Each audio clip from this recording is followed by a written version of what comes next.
Well, today I'll be with York Lawson, who's developing this property from the old Bluebell into apartments.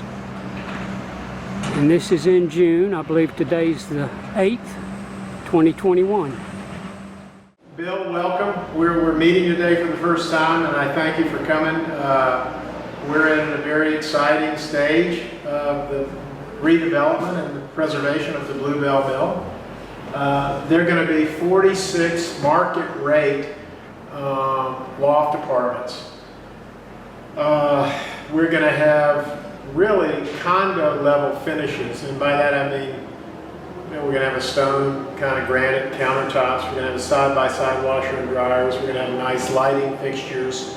We're going to have disposals in the kitchen. We're going to have a full kitchen package. Even as I was speaking with you, Bill, earlier, the depth of the cabinets in the kitchen are going to be 15 inches, a little bit longer than the standard 12, so you can get a larger plate in there. Sometimes people don't think about that, but there's a great many finishes, both inside the apartments and in the common areas, that I want you to take a look at. So we talked a little bit about the finishes inside the units. One of the great features of the building, of course, is the common areas. And we're going to have a grand central hallway going down the corridor between the two lines of units on the upper level. In this hallway will be 5 openings that will be open air that will bring light from skylights in the roof down to the basement to bring natural light into the lower level. Beautiful design. And that's going to be accented with some very nice lighting fixtures in the hallways. All this building, of course, answers to all of the standards for the National Park Service in terms of preservation. Those standards are strict and they're consistent. And I think this is the first project, Bill, tell me if I'm not mistaken, in Lenore that's a historic tax credit National Park Service project. Could be. All right, so that's a brief introduction, and again I thank you for coming today, but and maybe I'll catch you at the end of your tour and we can add some things at the end. Okay, it might be a little premature to ask this of you, but will there be any pricing yet available? You have any idea what they might go for? Pricing is it's an interesting subject because in order to qualify for the financing that allowed us to begin the construction, we needed comparable pricing, and there was none really.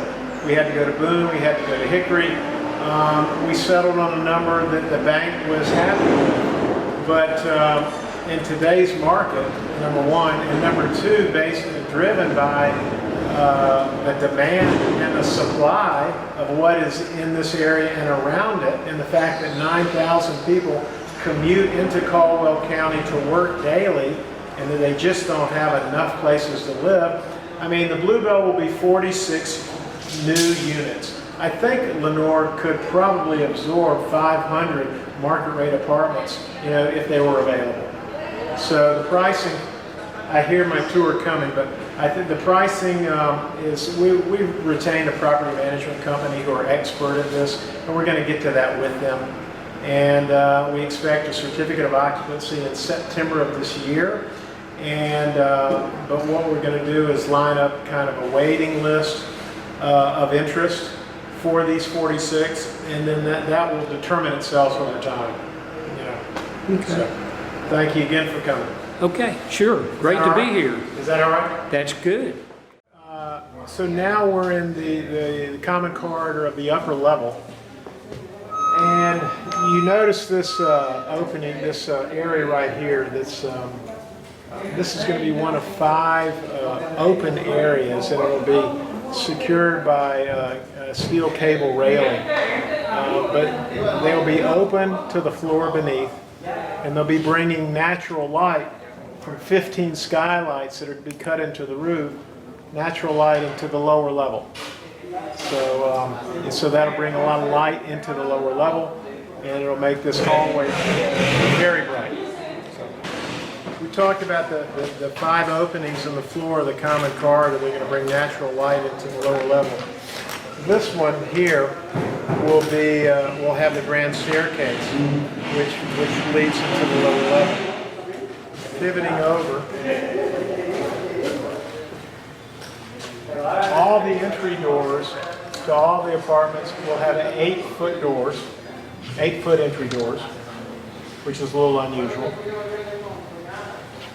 You notice the columns, historical columns. National Park Service wants these visible in the hallway, which they are.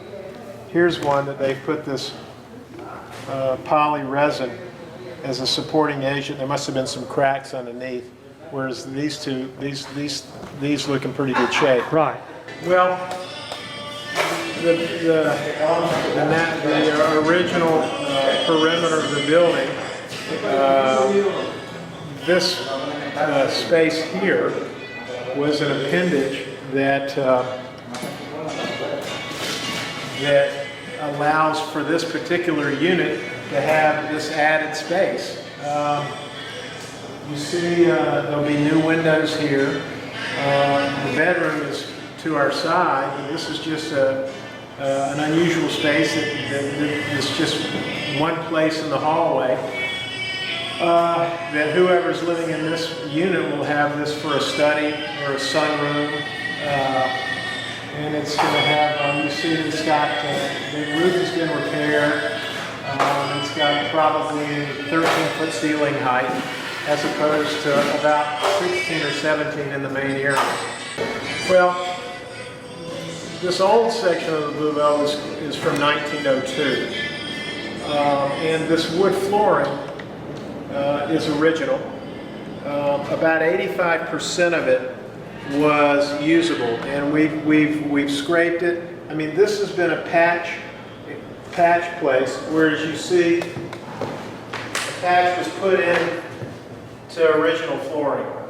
It's been sanded and sealed and polyurethane once. That will happen after the completion of construction, and one of the last things that we do, that'll happen 2 more times. Bill, this unit here is the one unique unit in the sense of the project.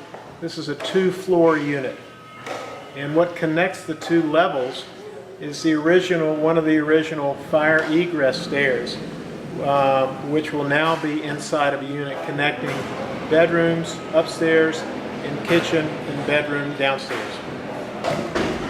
In this unit, you can enter from a front door downstairs or on this upper level. And on the upper level, you open the entry door and you open right into a bedroom.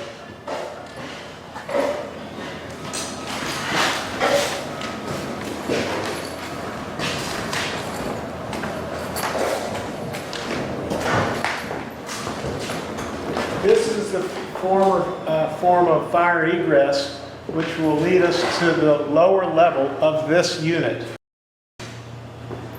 There'll be a new window here, which is looking over towards the depot site. Okay. You walk through these units upstairs, and they've got all this wonderful ceiling height. And then you come downstairs, and we're still probably 10 feet or a little bit north of 10 feet to the bottom of that beam. Probably a little bit 11 to where the drywall ceiling will be. Okay. But you think, well, I want to be upstairs and have all this height. Well, the trade-off is that on the lower level, all of the units have patios, which is a great bonus. Now, I missed part of what you said about the fire door. You're going to keep the fire doors. This fire door is going to be retained. Okay. Yeah. Now, if I'm correct, there's a soft metal link that will melt, letting that door slam shut. Are you familiar with that? I know what you're talking about. I don't know if because it's inside a unit, I don't know if we need a fire protection code satisfying door within the unit. I'm not sure, Okay. but I know what you're talking about. It seems like I remember the original description did say that there was a link that would melt when the temperature reached high. In its former use as a mill, you mean? Yeah. And because the door, of course, is on a slant, it would close automatically. Remember, that was one of the forms of fire egress in the building. It's not going to be used for that now. It's going to be inside of a unit, and that grand staircase in the common corridor is going to be the passageway for people to go between floors. So we're in the lower level now. Here, what you will see, all of these trusses will be taken away, cut away, to allow for the natural light that's coming through those openings. That will be bringing that natural light from the skylights down. The beams, of course, will remain. But you'll see an open air to the roof above. These frames on this side of the floor are the storage cages, and they will house storage cages for this building containing 46 residential units. I think we have 30 to 33 storage cages. We've got some building maintenance areas that we can add more if they're needed, but these are going to house storage cages. Am I correct in saying that on the first floor, that concrete block enclosure, is that for the elevator? Yes. Okay. That is the elevator shaft that was built.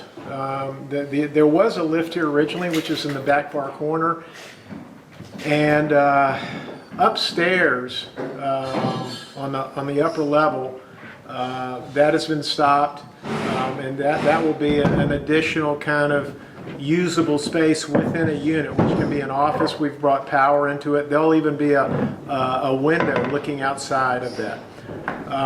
In the lower level, it's blocked, so it'll just be closed in. So here's a typical interior unit on the lower level. Again, all the entry doors are 8 feet. Come in. This looks like a one-bedroom.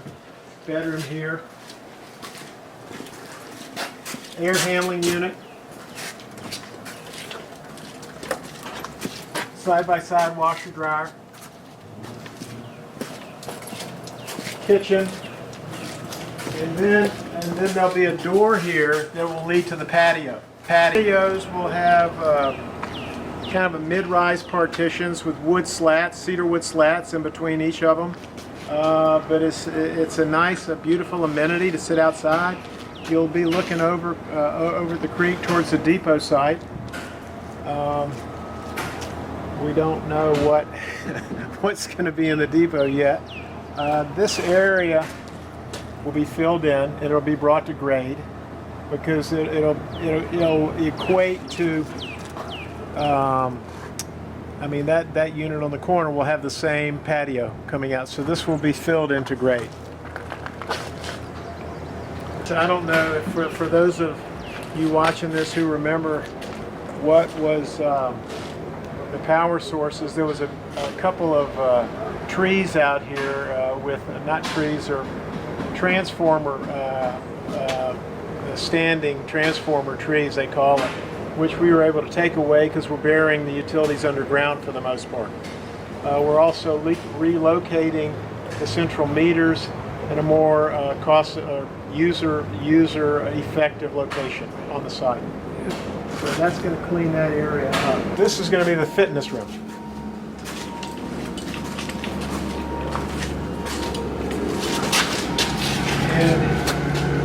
And we were able to bring the meters indoors, which we wanted. Got a couple of windows to bring light in here. About the right size. Sometimes fitness rooms aren't used as much as you think they might be, but they're such a necessary amenity, and I'm so happy that we're able to offer this. Utility room. Boiler room is very exciting. They had to take the roof off, the complete roof off, to get the boiler out. We decided about 2 months ago, it's June 8th, probably in April, we decided to put a mezzanine in there to create another living, using level. So the mezzanine level will still allow for 12 feet of ceiling height on the ground floor, and then it'll have about at least 11 upstairs. It'll be open air, but it can be a live workspace. And this wall is double height. There's 2 levels of windows. It'll be bringing this brilliant light into this unit. Okay. In 2021, during COVID, because of the price of lumber, it is cheaper to buy and construct the mezzanine in steel than it is wood. Wow, boy, that's a switch. Yeah. And of the 46 units, we probably, as our project manager says, 46 units, 43 floor plans. But this is an unusual corner unit.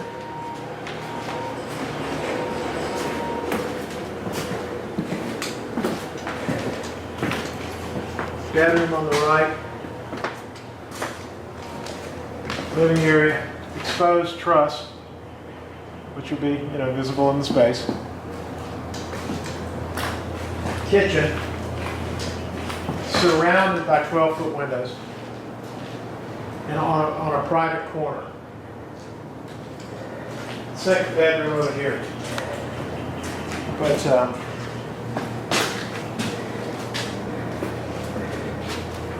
Second bedroom.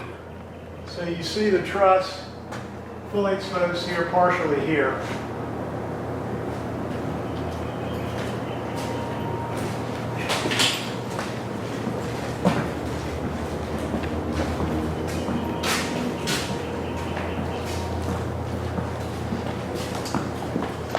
This will be a fire door, and that's one that will, in the event of something that triggers the alarms, this will be on magnets and will automatically close.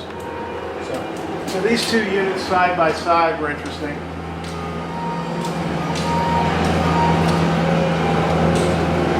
Again, we're surrounded by these 12-foot windows. There's one in the bedroom and 2 out here in the living room. When they came into this area, there was a drop ceiling, and you can see here where when they pulled that drop ceiling down, they found these struts developed here in the space. And you see we supporting it. We put some brackets on there to support it. First bedroom, second bedroom. Again, we'll have a sliding barn door at entry into the bedroom.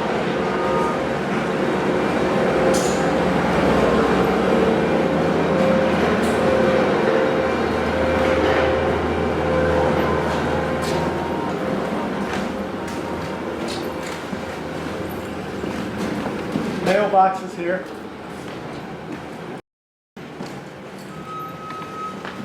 You asked about that round double swinging door to the furnace, to the boiler downstairs. That will be standing here, the round door frame and the doors.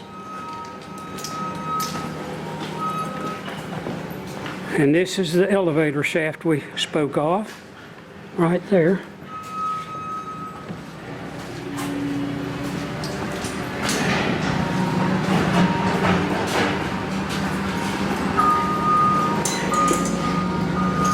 Now, what about the tower? Is that accessible? The tower, so this is the last unit that we're going in. We enter in. It's side by side, like the one we were just in with this exposed white truss, with the windows, I guess facing south, bringing light in. But another unusual unit in the building, and that it has one thing that the rest of them don't. This tower is included in this unit. You talked about a water tank, and there was one here. These 6 beams, there was 7. The rotten one we took out. These will remain, but they held up a floor which held the water tank. And it was a lot larger than you might imagine. Took a hell of an effort to get it out. But what that leaves is, I mean, we're probably standing at, I don't know, 250 square feet, but with 30-foot ceiling height. Right. And all of these windows are going to be replaced. The Park Service agreed to allow us to replace these rotting wood windows with new aluminum windows which match the profile. You know, so it satisfies the standards. So all of these, so I mean, it's either a private office, or it's an upstairs bedroom, or it's a study. Spectacular space, but you know, it's kind of unique. Well, Tom's got some great shots because I mean, what they've done is, Tom Smith at Barger Ash, what they've done is they've created, drawn, and had approved, and now installed gutters around that top roof, which never existed before. There was never gutters up there. Right. And so now we have them, just like the gutters along the roof line are now in. But yeah, and the architectural features, which is the wood pieces which are holding up, the ones that were usable, refurbishable, they were.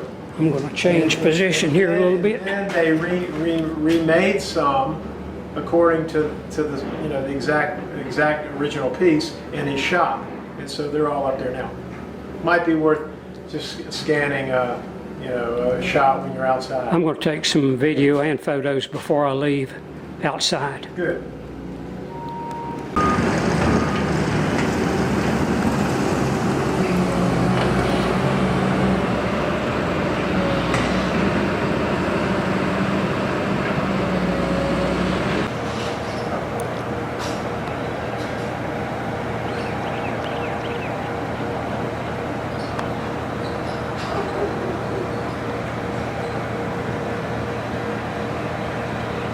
Now this was the old elevator tower.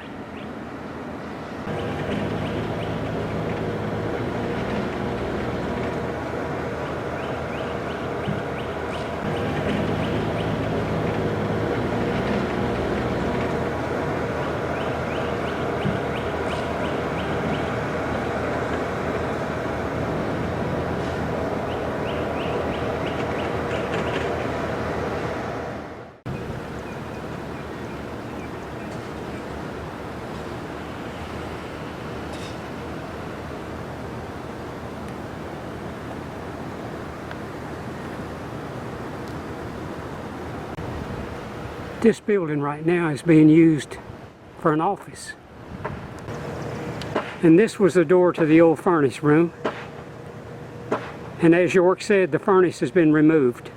I'm inside the furnace room, and York said the roof had to be removed to remove that huge furnace that was in here. And here's the door we couldn't get through a while ago. And here is a photo of that furnace that I took a few years ago. This video is from Tom Smith, Barger Ash Roofing Company.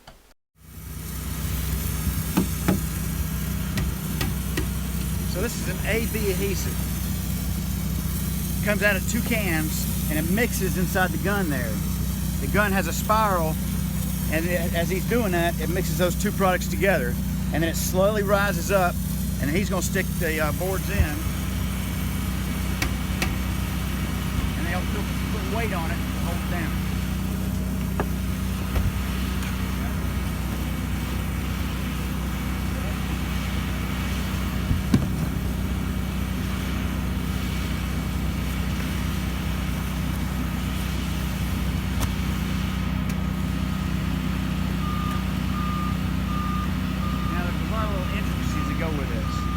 See how we're staggering the joints so none of them matches up? Not only on the top layer, but the same thing as the bottom layer.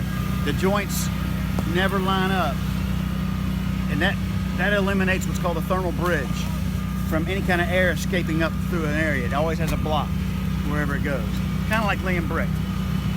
And it binds everything together to where it makes everything much stronger.